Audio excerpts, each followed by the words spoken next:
Todas as vezes que falamos sobre o Apocalipse e o estudo dos assuntos relacionados ao fim, temos dois sentimentos distintos: curiosidade ou medo. Mas saber mais sobre isso é muito importante para todo cristão. Se você também quer conhecer mais, não perca o debate desta terça. O Anticristo será um homem ou um sistema? Debate Mais, terça, às 10 horas da manhã. Mais FM, mais de Deus na sua vida.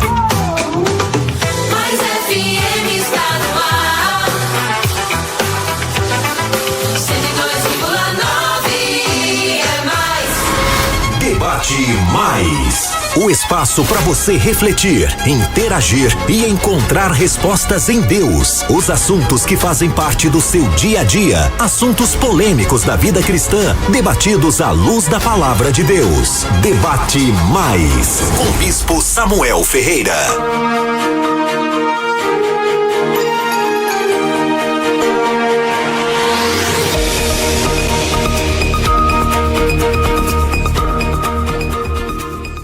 Recebendo aqui também o querido pastor Natan Rufino, que é ministro itinerante, é casado com a nossa querida irmã Ana Gaia e é pai do Theo de 4 aninhos, exerce o Ministério de Ensino da Palavra de Deus desde 1991, além de formação técnica em programação de computadores, é escritor, é tradutor, bacharel em teologia e viaja pelo Brasil ministrando seminários de diversas instituições cristãs. Querido Natan, a quem eu comecei a ler um livro seu ontem, rapaz, nem sabia, não tinha observado que você estava aqui hoje, comecei a ler um livro seu ontem, rapaz, coitado de Santo Agostinho na sua mão, viu?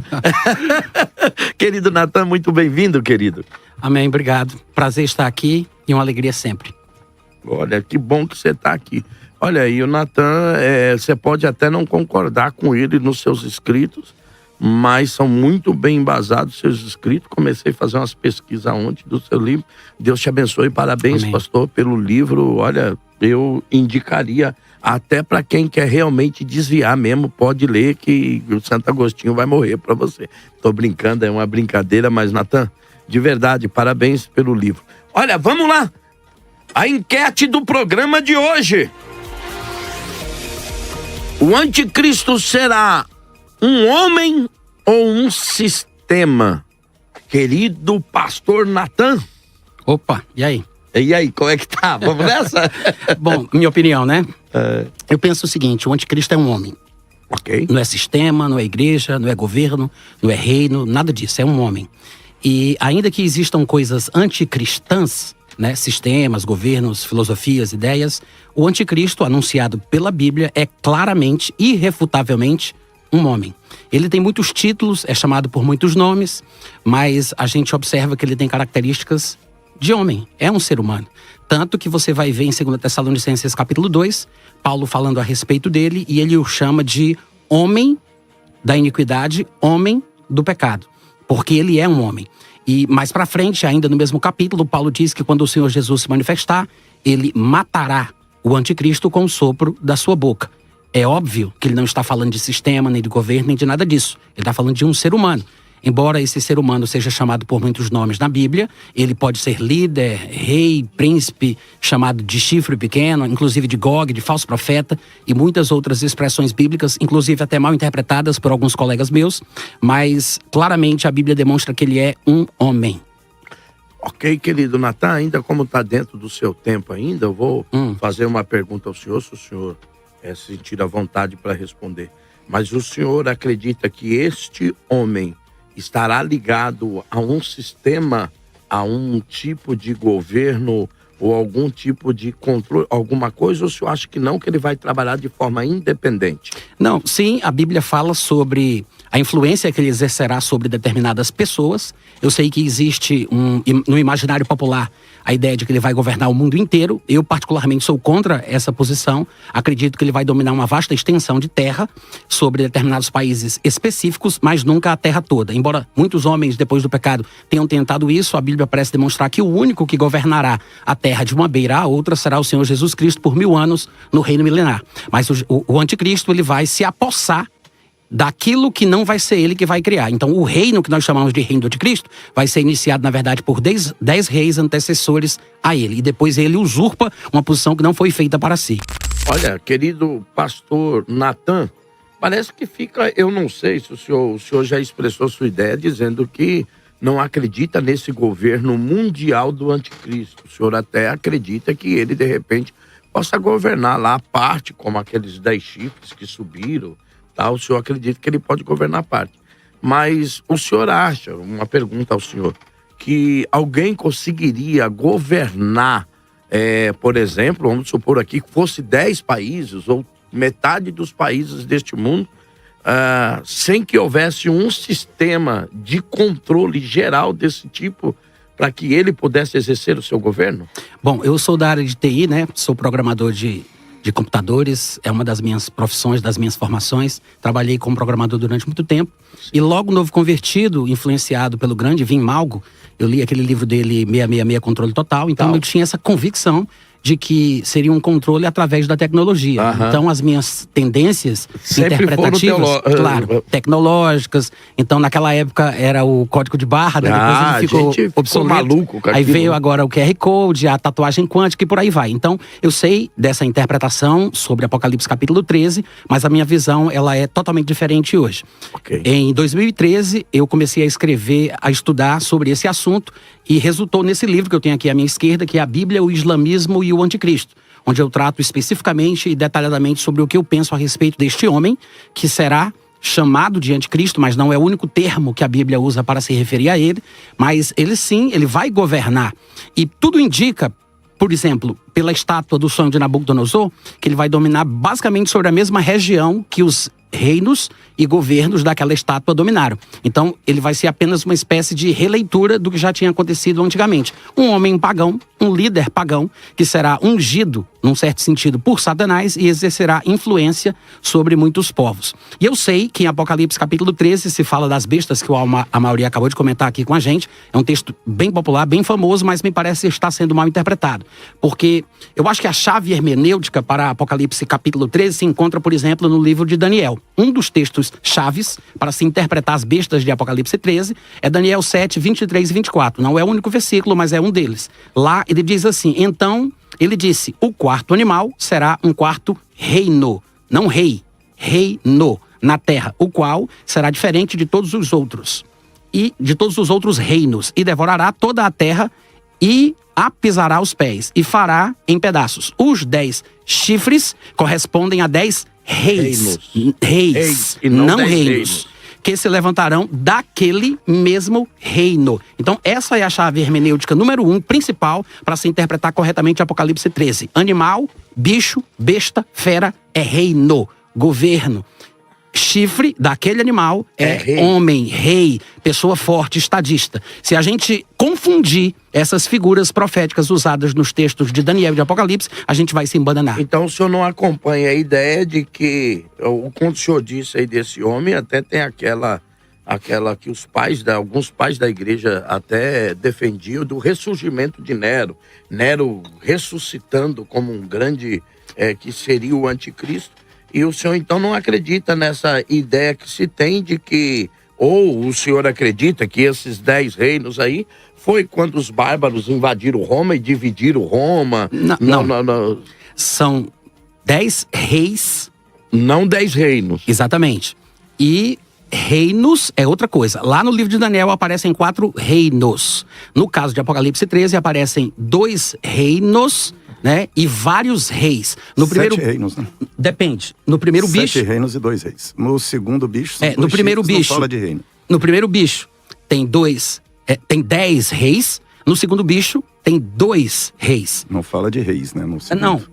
Seguindo, segundo, como eu vamos ver acabei o de falar, né? Já que é a minha fala, eu falo o que eu quiser, né? Não, eu tô só... Em Apocalipse. Não, Daniel, mas ele pode interpelar. Não, tudo bem. Interagir. Então tá Já bom. pode Mas como eu estava interagir. dizendo, né, em Apocalipse 7, 23 e 24, a chave hermenêutica para se entender corretamente Apocalipse 13 é o que ele fala, que reino é o animal e que rei é o chifre. Então todo chifre deve representar um rei e o animal deve representar um reino, uma confederação de nações, uma coalizão de nações. Confundir reino por rei vai dar confusão. Mas o homem é o chifre, o animal é o reino. Querido pastor Natan, Tá, você quer que eu fale A gente queria estudar. agora eu queria até perguntar pro senhor o seguinte, porque o Cipriano não teve coragem de falar o que ele acredita. Né? Não teve tempo de falar. Não teve coragem de falar o que acredita. Eu te dei 2 minutos, você enrolou e não foi lá. Eu queria perguntar pro senhor. Tô me acostumando. Eu, mais ou menos, não sei se o pastor Leonardo vai concordar comigo, eu acredito que ele já vem se manifestando, mas que esse deter, pode ser que eu esteja errado, por isso estou perguntando ao senhor, que o detém é algo que impede que ele se revele totalmente, até o tempo determinado, que ele vai ter que se revelar totalmente. Eu queria perguntar para o senhor, como é que o senhor vê isso? Quem é esse que o detém? Eu acredito que E seja... se tem alguma coisa realmente que o detém ou não? Sim, eu acredito que o texto ele fala 3 vezes a mesma coisa, com palavras levemente diferentes. Eu acho que é um misto de igreja e Espírito Santo. Porque a atuação do Espírito Santo hoje na Nova Aliança é através da igreja e não existiria igreja. O senhor é pré ou o senhor é pós? Eu sou futurista, pré-milenista, pré-tribulacionista. Então é por causa disso que o senhor disse que é o Espírito Santo. Já deu para repetir, porque aí o senhor vai defender que é o arrebatamento e a igreja o detém. Mas vamos lá, doutor Natan, a palavra está com o senhor, perdão. Tá. Em relação ao anticristo, eu acredito que esse texto que o Cipriano leu é ótimo para demonstrar que ele é um homem, porque o texto fala que ele é o homem da iniquidade. Mas isso não significa que por trás das suas ações não exista um espírito, como disse a Mauri um pouco antes, citando aquele texto de João que fala do espírito do anticristo, e ao mesmo tempo também seja um mistério da iniquidade. Então existe o aspecto espiritual e invisível, que se chama de mistério da iniquidade no versículo 7, e existe o homem da iniquidade, que são 2 coisas diferentes. Embora exista aí uma espécie de simbiose, e um coopere e atue juntamente com o outro, o homem é o homem, o mistério é o mistério. Né? Embora sistemas possam ser usados em países, nações e governos, a Bíblia fala sobre um homem, que é chamado de muitos nomes, inclusive acredito que em Apocalipse, quando se fala do falso profeta, ele está falando de um homem, e existe o governo, esse reino, que vai usar, claro, de vários sistemas para impor a sua vontade. E Apocalipse 19:20, curiosamente, diz o texto que o Fernando leu pra gente, né? A besta foi aprisionada e com ela o falso profeta, que com sinais feitos diante dela, seduziu aqueles que receberam a marca da besta, etc. e tal. É interessante que ele chame este homem de falso profeta e diga que ele realizou os sinais, porque no texto de 2 Tessalonicenses 2, o próprio Paulo remete à mesma imagem, dizendo que o homem da iniquidade vai realizar os tais sinais por meio da influência, da unção, né, da preparação, capacitação diabólica. Então, é um homem que por isso é chamado de falso profeta, que realiza sinais, prodígios procedentes da mentira. Paulo também chama de falsos sinais, né? Ele diz procedentes da mentira. Ele chega a dar a entender que são enganosos, porque só funcionam para aqueles que não deram crédito à verdade. Para que fossem salvos. É o espírito do erro que está operando aí? Eu vou fazer uma outra pergunta, senhor, bem rapidinho, só para o senhor responder, que o pastor Natan, o reverendo Natan, perdão, reverendo. Vou fazer uma pergunta. O reverendo tá doidinho para fazer uma pergunta. Fazer uma mas pergunta. Eu faço uma pergunta pro senhor, que nem o Fernando diz, que ele acha impossível que, de repente, como é que um homem vai governar tudo, por exemplo, os muçulmanos? Parece que há uma dificuldade de que um muçulmano deixe-se governado por alguém que não seja muçulmano. O senhor acredita que existe essa barreira porque esse é um dos motivos? Ou esse ser, esse homem da iniquidade, não terá um poder de engano tão grande que pode englobar a qualquer nação, reino, gente? O que o senhor acha? Tá, eu vou responder ele depois tu pergunta, tá, Mauri? Tá bom. No meu ponto de vista, isso não seria um problema, porque como eu disse, esse livro que eu tenho nas minhas mãos é um livro meu, né, que eu publiquei, chamado A Bíblia, o Islamismo e o Anticristo. Eu acredito que o Anticristo ele vai ser um homem descendente de Ismael.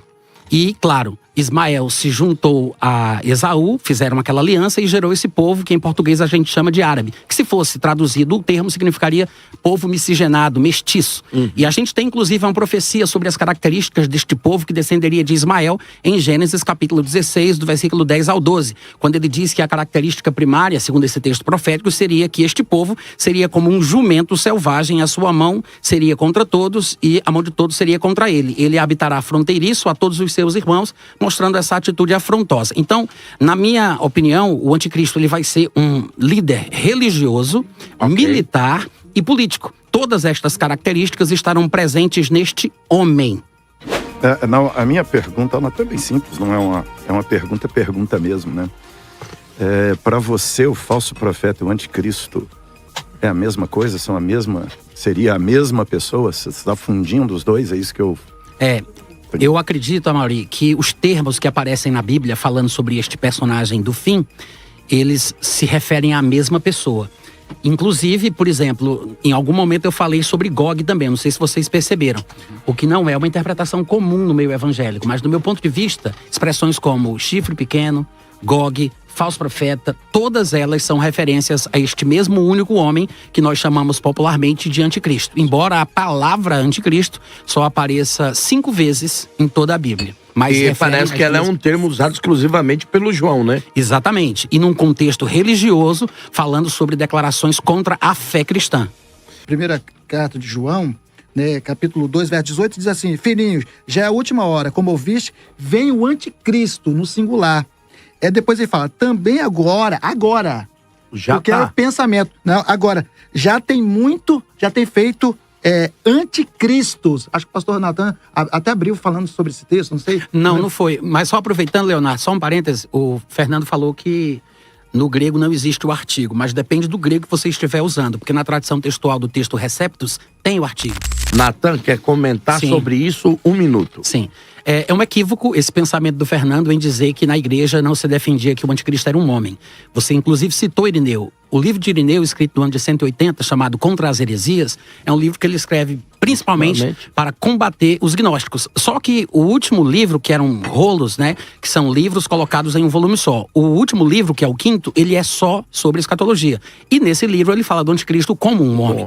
Inclusive, para os que pensam que não há a defesa, por exemplo, pré-tribulacionista, supondo que seja um pensamento recente, de pouco mais de 200 anos, eu queria indicar esse meu livro sobre esse assunto, que se chama Arrebatamento Pré-Tribulacional na Patrística, onde eu simplesmente transcrevo textos do latim e do grego para o português que provam a crença pré-tribulacionista em tempos mais remotos, inclusive citando textos pré-tribulacionistas de Irineu e de Eusébio de Cesareia e de alguns outros. Muito obrigado, querido pastor. Olha, vou fazer a pergunta do Caio de São Paulo: se o anticristo for um homem, por que a Bíblia também fala de uma besta que representa um sistema de poder, que é o que nós acabamos de falar? Não seria uma forma de esconder a verdadeira identidade dele, querido pastor Natan? Não, eu acredito o seguinte: a nossa confusão aqui, se ela existe, está sendo por causa da má interpretação dos termos. Besta, nos textos bíblicos, se refere ao reino, ao governo, ao império. É o sistema. Pode ser chamado de sistema também. Mas eu acredito que a palavra sistema confunde a cabeça de algumas pessoas. No entanto, para usar os termos bíblicos, é governo, reino, império e por aí vai.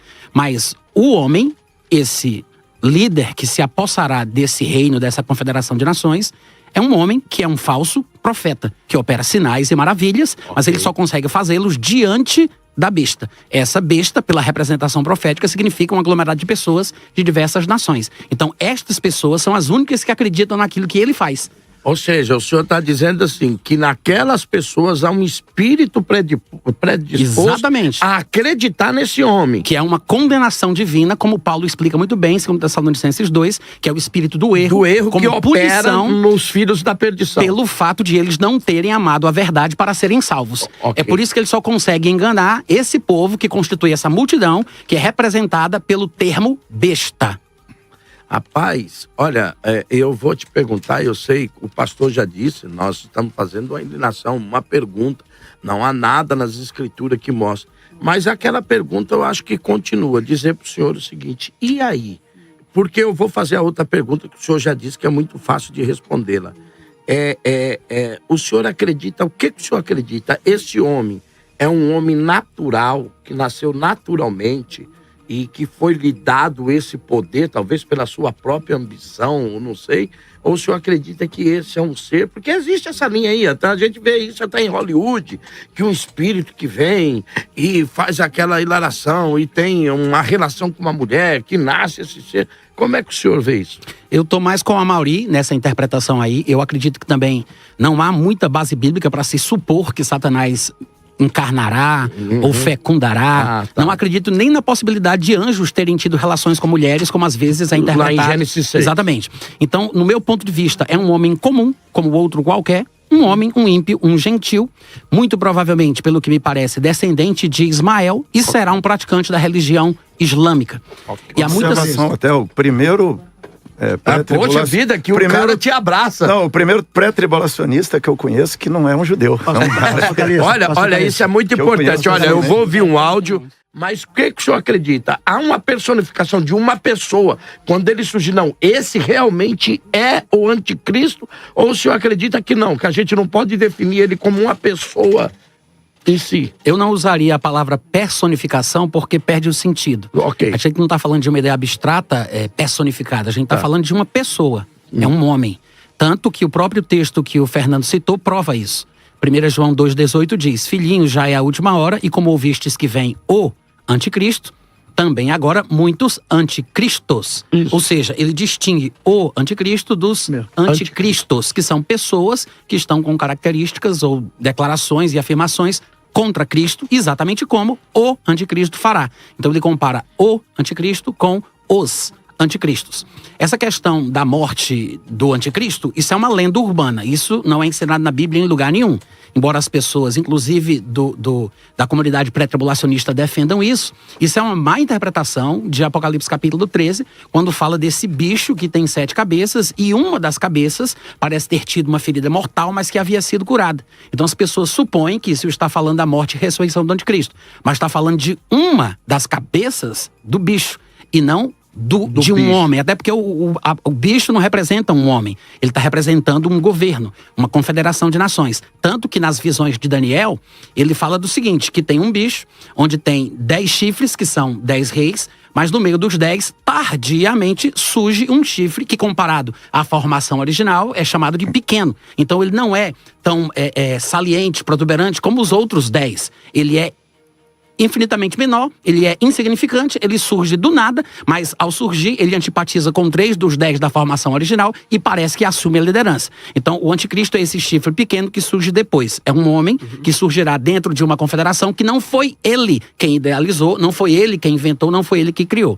tá? Mas que é um homem, todos os textos parecem indicar. O próprio texto que você mencionou, de Daniel capítulo 11, versículo 37, não só o 37, mas o capítulo 11 inteiro vem demonstrando características dele. Mas alguns versículos chaves, por exemplo, que poderíamos destacar são o 36, porque quando o profeta começa a falar nesta porção específica, ele diz: este rei, não reino, este rei fará segundo a sua vontade. Ou seja, ele tem desejos, ele tem ideias, ele tem pensamentos, porque é um homem, ele é um rei. Claro, se há rei, há reino. Não tem reino sem rei e vice-versa. E aí ele continua falando sobre ele e ele vai dizer: este rei não terá respeito. A palavra original aqui é Elohim, né? Embora as nossas Bíblias tenham colocado deuses, ele está falando, ele não terá respeito ao Elohim dos seus antepassados, nem terá respeito ao que as mulheres querem. Ele não terá respeito ao desejo das mulheres. Não está dizendo que ele não desejará mulheres, como algumas pessoas imaginaram, supondo que algumas traduções traz como ele não desejará o amor de mulheres. E algumas pessoas, com base nisso, acharam que ele seria homossexual. Mas ele está simplesmente falando que ele não respeitará ao que as mulheres querem, assim como não respeitará ao Elohim dos seus antepassados. E o que o senhor entende como ele não respeitará o que as mulheres querem? Se a minha visão estiver correta, isso significa exatamente o que eu tenho dito. Ele será um praticante dessa religião supremacista, mais intransigente de todos os tempos, que é quase a maior religião do mundo, de 1,8 bilhões, que despreza as mulheres a ponto de não ser nada. Ou seja, não respeita, realmente é o direito delas de existirem como seres humanos até, né? Ele despreza, ele desconsidera, ele diminui. É como se fosse uma espécie de cumprimento daquilo que foi dito em Gênesis, quando a maldição veio sobre a mulher, dizendo que poria inimizade entre Satanás e a mulher. Então, a mulher é maltratada nesse sistema ou governo, religião diabólica exatamente por causa disso. Porque esse Deus, que em Apocalipse é chamado de dragão, que embora em árabe seja a palavra Alá, é aquele que faz com que ele diminua a mulher e a rebaixe para a posição que ela ocupa. E continuando alguns versículos de Daniel capítulo 11, demonstrando que é um rei, um homem que tem vontades e despreza as mulheres e assim por diante, quando chega lá no versículo 45, diz que ele, o rei, armará as suas tendas palacianas. É o que nós chamaríamos hoje em dia, em linguagem moderna, de acampamento militar. Ele armará as suas tendas palacianas entre o Mar Grande, que é o Mar Mediterrâneo, e o glorioso Monte Santo, que é o Monte Moriá. Ou seja, quando ele invadir a terra de Israel, como está previsto em diversos textos, inclusive Paulo fala isso em 2 Tessalonicenses 2, ele armará, ou estacionará o seu acampamento militar entre o Monte Moriá e o Mar Mediterrâneo. E será nesse tempo que provavelmente ele vai entrar no santuário, que estará de pé, aquela coisa toda. Mas veja que ele tem tendas palacianas que ele pode estacionar em seu avanço de suas campanhas militares. É um rei que exerce alguma campanha militar, política e religiosa. Então eu vou dar aos senhores, porque nós estamos indo também já para o final do debate, 1 minuto e eu vou começar com o Natan. Natan, como é que você vê isso? Essa questão tá ligado, é por causa que tem esse sistema religioso que parece que dá força? Por que se pensa tanto assim no Vaticano? É um equívoco, obviamente. Eu acho que as pessoas olharam muito para lá por causa de má interpretações do texto de Apocalipse 17. O texto de Apocalipse 17, ele explica a visão de João em Apocalipse 13. Mas o próprio texto é autoexplicativo. O último versículo do capítulo 17, para começo de conversa, o anjo diz a João: a mulher que viste é a grande cidade. Então pronto, começa daí. Aí o pessoal diz, não, tudo bem, é a cidade, mas é a cidade de Roma. Aí o pessoal fala, é a cidade sobre as 7 colinas. Embora seja equivocado esse pensamento, porque o próprio texto fala que das 7, 5 já tinham caído na época de João. Mesmo assim, o povo insiste nessa interpretação. O que vale a pena se fazer é procurar dentro do próprio livro de Apocalipse a terminologia que ele usa. Se ele se refere a esta mulher como a grande cidade, a gente tem que encontrar em algum lugar no livro de Apocalipse onde ele se refira a esta mesma cidade. E nós temos pelo menos 3 ou 4 textos que falam explicitamente da com artigo definido, a grande cidade. Apocalipse 16, 19, ele diz que houve um grande terremoto e as cidades dos gentios ruíram e a grande cidade se dividiu em 3. Então ele está distinguindo esta cidade que ele chama de a grande da cidade dos gentios. Obviamente só pode ser a cidade de Jerusalém. E depois, em Apocalipse 11, versículo 8, fala que os 2 profetas que estavam ministrando ali naquele período foram mortos e os seus cadáveres ficaram estirados. As 2 testemunhas. Que são profetas, como o texto de Apocalipse 11 diz.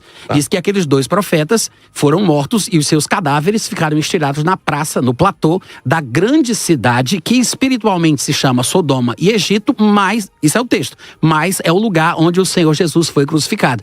Então, ele chama mais uma vez Jerusalém de a grande cidade. Então, não faz sentido que esta cidade, ou esta mulher prostituta, que ali é explicado, porque é o fechar das cortinas da história, que é quando esta grande cidade será punida, que lembra muito daquilo que Jesus Cristo mesmo disse, que quando o abominável da desolação invadiu o lugar santo, quem estiver na Judéia, porque o lugar santo fica na Judéia, fuja de lá. Então é o que vai acontecer na descrição de Apocalipse 17 e 18. A punição da grande cidade, que tudo indica ser, segundo a terminologia do livro de Apocalipse, a cidade de Jerusalém. Eu quero fazer apenas uma citação rápida, porque às vezes a gente pode pensar que a interpretação de que o anticristo virá dos descendentes de Ismael e será praticante da religião islâmica seja uma interpretação recente, né? Isso é comum, porque as pessoas às vezes pensam que essa interpretação é por causa da influência dos atentados terroristas e tudo mais. Na verdade, uma das primeiras interpretações foi exatamente essa. Foi feita por João Damasco, que foi um teólogo, um estudioso do século VII, que viveu entre os anos 676 e 749 depois de Cristo. E é interessante a história dele, o background, mas eu vou apenas ler a citação dele específica que fala sobre esse assunto. Ele disse: há também a superstição dos ismaelitas, que até hoje prevalece e mantém as pessoas em erro, sendo ela mesma uma precursora do anticristo. Então ele viveu na época em que o Islã estava se propagando e ele fez essa declaração, e não só ele, claro, a gente não tem tempo aqui para demonstrar, mas a gente vai encontrar um histórico de vários pensadores e teólogos, inclusive na época da patrística, que fizeram as mesmas observações, embora hoje poucas pessoas saibam disso. Outra coisa interessante sobre o anticristo, que eu também gostaria de citar, são versículos da versão O Livro, onde ele diz o seguinte, é uma passagem de Isaías, capítulo 10, versículo 5 ao 8 e depois o versículo 12. Eu vou ler na versão livro, embora traga o português na forma interpretativa, eu acho que ele esclarece mais do que qualquer outra versão. Ele diz, Deus fala, ai da Assíria, a vara da minha ira. A sua força militar é a minha arma contra esta nação sem Deus, condenada e amaldiçoada. A nação sem Deus que ele está falando aqui é a nação de Israel. E ele está citando aqui a Assíria, que no meu ponto de vista é uma espécie de prefiguração do próprio anticristo, que também é chamado de o Assírio em Miqueias 5:5. E aí ele continua, a Assíria fará escravos, saqueá-los-á e a pisará como o pó debaixo dos pés. Mas o rei da Síria não saberá que fui eu quem o mandou. Pensará simplesmente que está a atacar o meu povo como parte do seu plano de conquista do mundo. E declarará que cada um dos seus príncipes será brevemente um rei, que governará cada uma das terras conquistadas. Mas depois do Senhor concluir toda a sua obra no Monte Sião e em Jerusalém, dirá, eis que castigarei o rei assírio por causa da sua arrogância, do seu coração orgulhoso e do seu olhar insolente. Obrigado, Natan. Fala a sua rede social, querido. Em todos os lugares vocês vão me encontrar como Natan Rufino, seja no YouTube, no Instagram, em qualquer lugar, é o meu nome, Natan Rufino. E eu tenho também uma loja onde eu vendo os meus materiais, os meus livros. Eu tenho livros sobre diversos assuntos. Se vocês quiserem conhecer o material, vocês entram em loja.natanrufino.com, tá bom? Um abraço. Muito obrigado, querido pastor Rufino. E olha, vai lá, visita a loja, você vai ser abençoado. Deixa eu ver o resultado da enquete do programa de hoje. O anticristo será um homem ou um sistema? 84% diz que é um homem, 16% diz que é um sistema. Gente, valeu, até amanhã, obrigado a todos vocês em nome do Bispo Samuel Ferreira, um grande abraço, tchau, tchau, até amanhã. Acabamos de apresentar Debate Mais com Bispo Samuel Ferreira.